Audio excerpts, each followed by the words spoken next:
कह रहे हैं आचार्य जी, आप 10 साल से ज़्यादा समय से बोल रहे हैं, आपके 10,000 अब वीडियो भी हो गए, इतनी किताबें वगैरह हैं, पर मैंने आज तक किसी नेता पर आपकी कोई टिप्पणी नहीं पाई। आप राजनीति पर और नेताओं पर कुछ क्यों नहीं बोलते?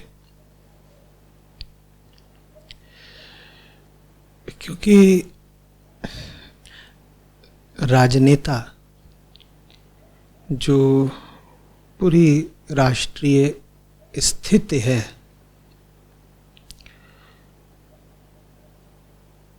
उस स्थिति का एक बहुत सतही हिस्सा मात्र है।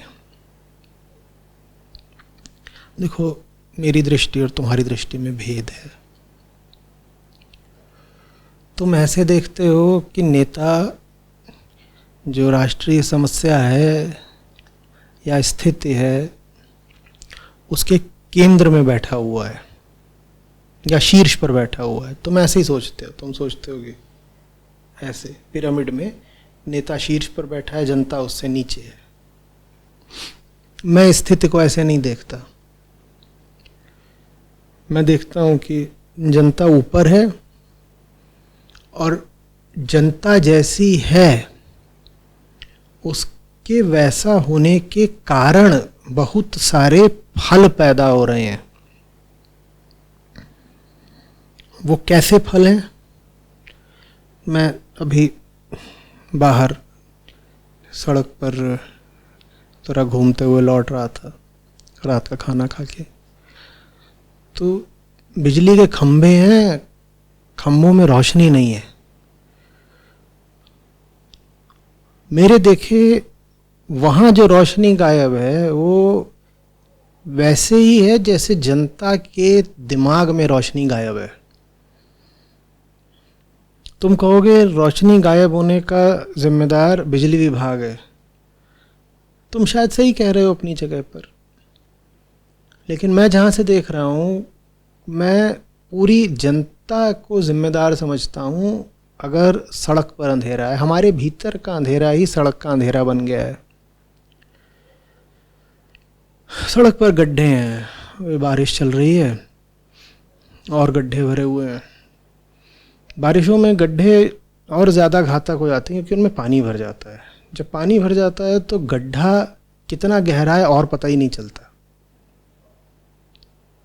बड़ी दुर्घटनाएं होती हैं, जान जाती हैं।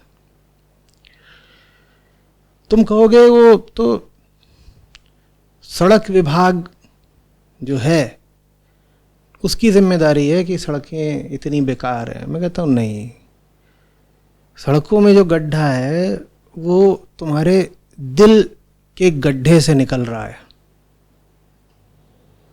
हमारे सीनों में सुराख है। तो मैं जनता को सबसे ऊपर रखता हूं, कहीं भी कुछ भी हो रहा हो। संसद में तोड़फोड़ चल रही हो, चाहे संसद के सत्र बर्बाद हो रहे हो, उसमें सैकड़ों करोड़ रुपए जल गए हो, तुम कहोगे ये जो कुल 550 सांसद हैं लोकसभा के, ये जिम्मेदार हैं। मैं हंस देता हूँ। मैं कहता हूँ इनको वहाँ चुनकर किसने भेजा? ये आसमान से टपके? इनको संसद में बैठा किसने दिया? जनता जिम्मेदार है ना। ये बात समझ में आ रही है कुछ? बाहर निकलो, यहाँ गंगा किनारे भी गंदगी फैली हुई है।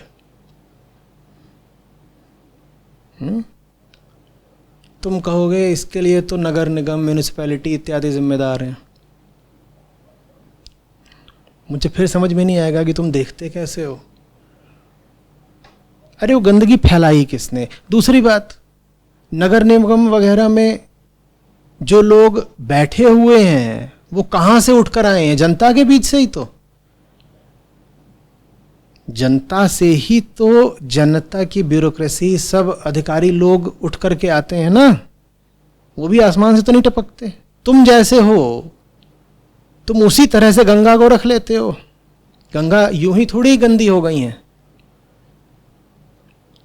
गंगा अपनी गंदगी गंगोत्री से लेकर थोड़ी आ रही हैं। उन्हें किसने गंदा करा है? जनता ने। तो आप समझते हो कि नेता आगे आगे चलता है जनता के, और मैं देख रहा हूं कि जनता आगे आगे चलती है सब नेताओं के। भले ही वो नेता आपको कितना भी जबरदस्त क्यों ना लगे, आप कहें कि अरे देश के राजनीतिक पटल पर फलाना व्यक्ति बिल्कुल छाया हुआ है। आम आदमी का कद अगर 5.5 फुट का होता है तो उस आदमी का कद 56 फुट का है अभी। एकदम वो इस समय आपके लिए होगा वो बहुत बड़ा आदमी। मुझे दिखाई दे रहा है कि वो जो आदमी है वो आपका अनुगामी है, चाहे वो कोई व्यक्ति हो। आपके बड़े से बड़े नेता आपका अनुगमन ही करते हैं। अनुगमन माने आपके पीछे पीछे ही चलते हैं। आप कहते हैं ये देश में नियम कानून जो है वो कुछ खराब है। आप कहते हैं कि न्यायपालिका ठीक नहीं है। आप कहते हैं पुलिस ठीक नहीं है। मैं फिर कहता हूं पुलिस अमेरिका ने भेजी है भारत, पुलिस आई कहां से? आपके कानून अंग्रेज बना रहे हैं आज भी बैठ करके।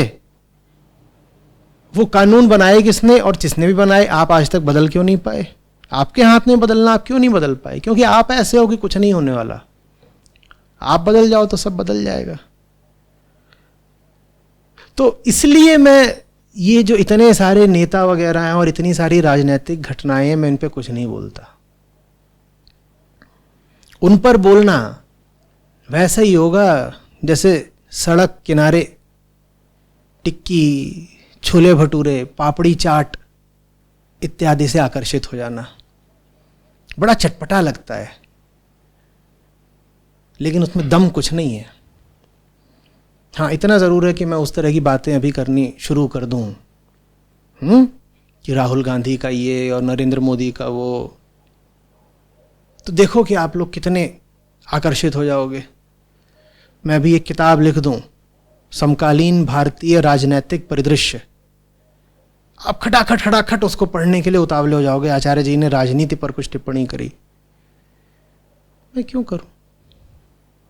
मैं आपको ऐसा बना देना चाहता हूं कि आपके लिए असंभव हो जाए किसी घटिया नेता को चुनना, चाहे वो सत्ता पक्ष से हो, विपक्ष से हो, दाएं की तरफ से हो कि बाएं की तरफ से हो।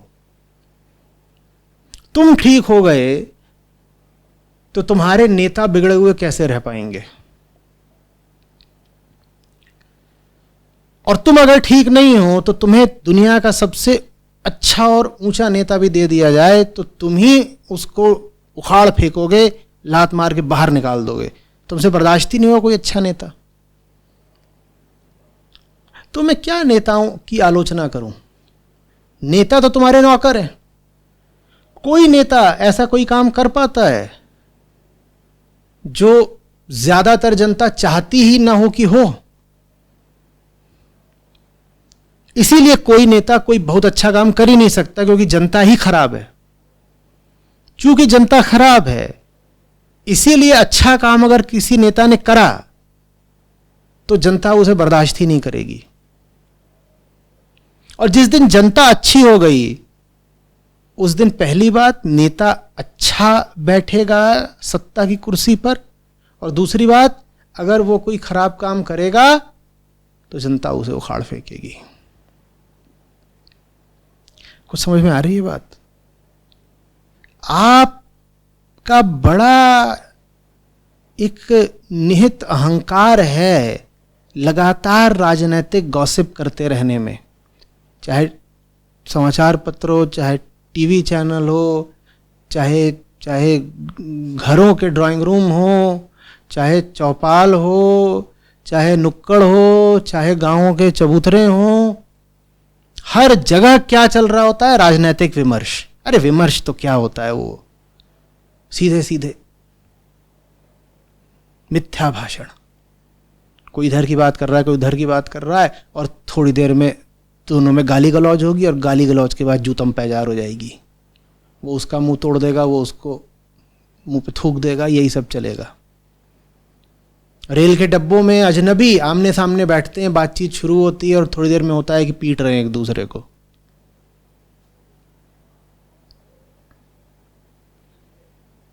ये सबसे क्या होता है, क्या दिखाई दे रहा है? आप राजनीति और राजनीति विषयक चर्चा को बस अपने अहंकार के पोषण के लिए इस्तेमाल करते हैं। हर आदमी का अहंकार जाकर के जुड़ गया है किसी राजनीतिक दल से या विचारधारा से या राजनीतिक नेता से। हर आदमी का अहंकार उससे जुड़ा हुआ है।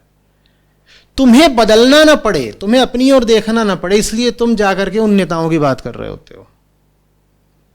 और जिसका जैसा अहंकार है वो उसी तरीके का अपना नेता चुन लेता है। समझ में आ रही बात? तो ये बड़ी साजिश है हमारी अंदरूनी अपने खिलाफ कि हम नेताओं के बारे में बात करते रहेंगे, अपने बारे में कहीं बात करेंगे ही नहीं। मैं तुम्हें इससे उल्टे ले जाना चाहता हूं। मैं कह रहा हूं छोड़ो नेताओं की बात, तुम अपनी बात करो। तुम बेहतर हो गए तो नेता को बेहतर होना पड़ेगा। इसीलिए मैं किसी नेता इत्यादि की बात करने में उत्सुक ही नहीं रहता। हाँ, कभी कोई बहुत जरूरत आ गई तो ऐसा कोई व्रत नहीं ले रखा है कि बोलेंगे ही नहीं, तो बोलेंगे, धड़ल्ले से बोलेंगे। पर अभी मैं अपनी ऊर्जा का और तुम्हारे समय का कोई दुरुपयोग नहीं करना चाहता हूँ व्यर्थ चर्चाएं करके। और वो सिर्फ समय का दुरुपयोग ही नहीं है, जैसा मैंने कहा तुम्हारे लिए घातक है, क्योंकि उस तरह की चर्चा तुम्हारे अहंकार को पोषण देती है। तो वो चर्चा मैं नहीं करूँगा। और मैं फिर कह रहा हूँ, मूल बात तक जाओ। अपनी दुर्दशा के लिए नेताओं को जिम्मेवार मत ठहराओ। अपने भाग्य विधाता तुम स्वयं हो, और तुम्हारा भाग्य अगर दुर्भाग्य बना हुआ है तो इसका कारण कोई नेता नहीं है, कोई संविधान नहीं है, कोई राजनीति नहीं है, इसका कारण तुम स्वयं हो। ये बात सुनने में बड़ी कड़वी लगती है, क्योंकि हमेशा हम कुछ ऐसे अभिनय करना चाहते हो जैसे हमारे साथ धोखा हुआ है, ज्यादती हुई है, शोषण हुआ है। हम कहते हैं अरे देखो मेरा प्रदेश तो बहुत सुंदर हो सकता था, दूध की नदियां बह सकती थीं, पेड़ों पर सोने के फल लग सकते थे, अगर वो नेता सत्ता में होता जिसको मैं पसंद करता हूं। पर इस वक्त तो कोई दूसरा ही आदमी सत्ता में, इसीलिए तो प्रदेश में कानून व्यवस्था और 50 चीजों की अर्थव्यवस्था की इतनी दुर्दशा है। नहीं साहब, वो जो भी दुर्दशा चल रही है वो सर्वप्रथम आपके कारण चल रही है। आप अपने आप को ठीक करिए। और ये बात मैं हर आदमी से कह रहा हूं। ये कुतर्क मत दे देना कि अगर मैं सिर्फ अपने आप को ठीक कर लूं और बाकी लोग ठीक नहीं करें तो ठीक थोड़ी हो जाएगा। मैं सबसे बात कर रहा हूं। आप भी अगर ठीक होने लगेंगे तो आपका झुकाव राजनीति से ज्यादा जीवन नीति में हो जाएगा। फिर आप बात करेंगे कि मैं कैसा हूं, मुझे क्या करना होगा, मेरा कर्तव्य क्या है जीवन के प्रति। और हो सकता है कि एक समय पर आपको अपना यह कर्तव्य दिखाई दे कि आपको राजनीति में उतरना है, तो आप उतर आइएगा ना राजनीति में। पर राजनीति में उतरना और राजनीति को लेकर के घंटों शोर मचाना और रोज 5-5 घंटे पर राजनीतिक न्यूज देखना, ये दोनों बहुत अलग अलग बातें, अच्छे समझिएगा। जो आदमी वाकई अपनी ओर देखेगा और अपने धर्म का पता करेगा कि क्या है मेरा धर्म, क्या है मेरा कर्तव्य जीवन के इस मोड़ पर, समय के इस क्षण पर, वो आदमी कर्म करेगा ना।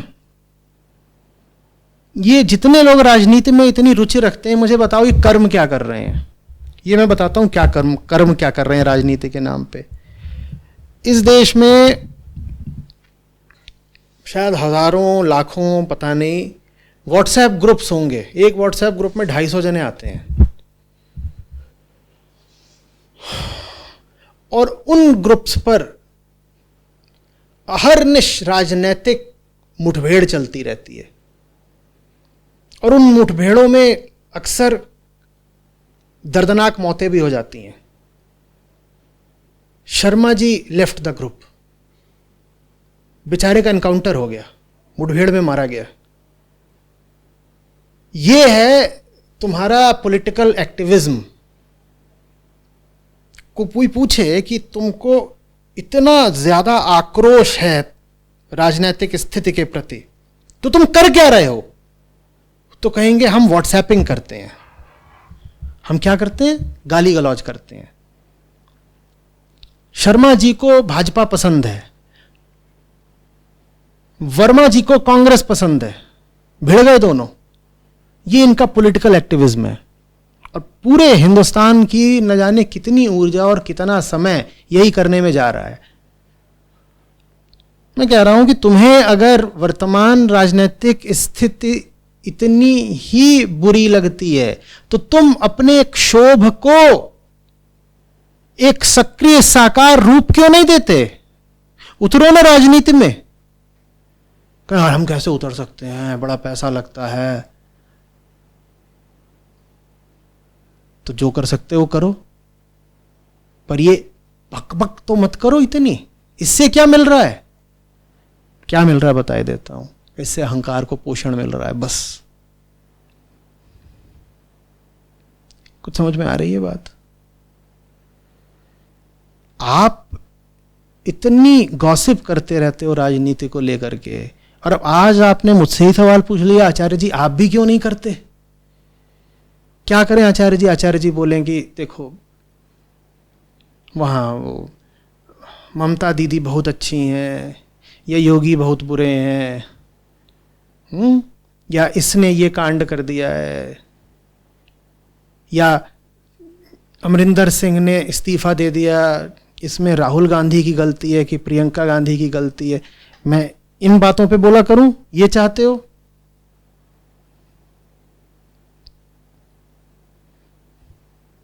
और तुम मुझसे ये सब क्यों बुलवाना चाहते हो? क्योंकि तुम यही सब बोलते रहते हो। तो तुम आचार्य जी के पीछे पीछे चल रहे हो, आचार्य जी तुम्हारे पीछे पीछे चलें कि तुम जो कुछ करते हो वही मैं भी करूं, कि तुम्हारी पॉलिटिकल गॉसिप में रुचि है तो मैं भी करूं।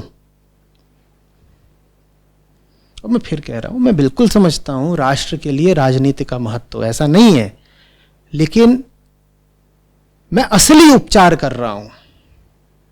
राजनीति महत्वपूर्ण है, इसीलिए बीमार राजनीति का मैं असली इलाज कर रहा हूं। मैं दोहरा रहा हूं, मैं मतदाता के लिए असंभव कर देना चाहता हूं जाति के आधार पर, पैसे के आधार पर, लालच के आधार पर, डर के आधार पर वोट डालना। मेरा अभियान है तुम्हारी चेतना को वहां पहुंचा देना जहां पर कोई भी दुर्भावनापूर्ण, विद्वेषपूर्ण निर्णय करना तुम्हारे लिए मुश्किल हो जाए। समझ में आ रही है बात? तो राजनीति का शुद्धिकरण ऐसे होगा। इसमें आप मेरा अगर साथ दे देते हो तो मैं करबद्ध होकर आपका स्वागत करता हूं।